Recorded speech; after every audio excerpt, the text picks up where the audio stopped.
জনাব তারেক রহমান সাহেবের ID card 24 ঘন্টা হয়ে গেছে। আলহামদুলিল্লাহ, এটা খারাপ দিক না। তো আমার কথা হচ্ছে, জনাব তারেক রহমান সাহেবের আইডি কার্ড যদি 24 ঘন্টায় করা যায়, আমারটা 24 ঘন্টা হবে না কেন? আপনারটা 24 ঘন্টা হবে না কেন? কথা বলেন না কেন? এখানে বাধাটা কোথায়? আমরা জন্ম নিছি, দুনিয়া হলো জন্ম নিবন্ধন আর ভোটার আইডি কার্ড আর হলো সার্টিফিকেটের নাম সংশোধন করার জন্য। এটা করতে করতেই তো জীবন পাক। ঠিক না বেঠিক বলেন?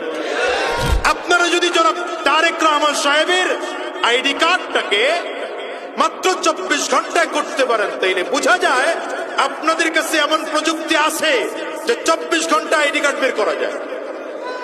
আপনি সাধারণ মানুষকে সার্ভিসটা দিচ্ছেন না কেন?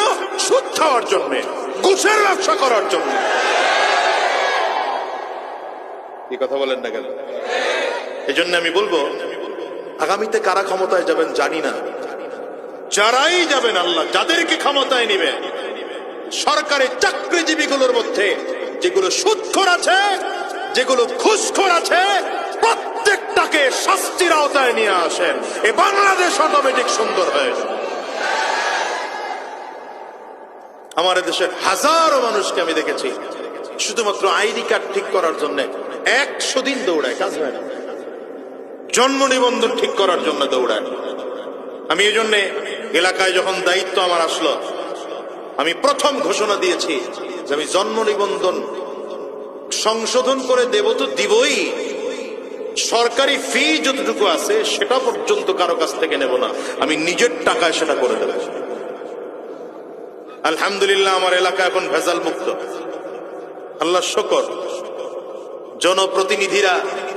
জনপ্রতিনিধি হইল যে আমার আয়সা আমার যেটা কাজ করতো এটা আমার প্রস্তাব দিছে, হুজুর 100 টাকা করে স্বাক্ষর দিলে 100 করে।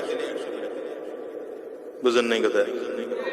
আগের জনরা যেমনি দিছে, পরের জন্য এমনি প্রস্তাব দিব।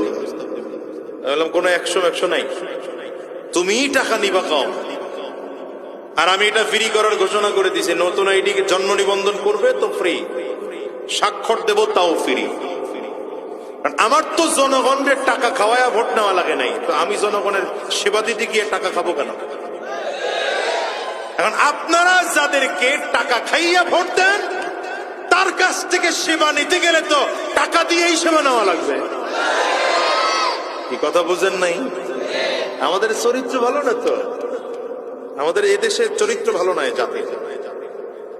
কত সাহাবীরা রাষ্ট্রপ্রধান ছিলেন, দেশ পরিচালনা করেছেন।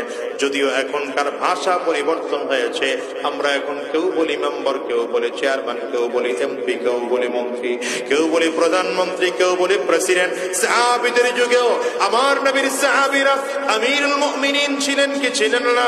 ওমর ফারুক ছিলেন, ওমর ফারুক, আবু বকর সিদ্দিক, হযরত উসমান, হযরত আলী, এরা আমিরুল মুমিনিন, খলিফাতুল মুসলিমিন ছিলেন কি ছিলেন না?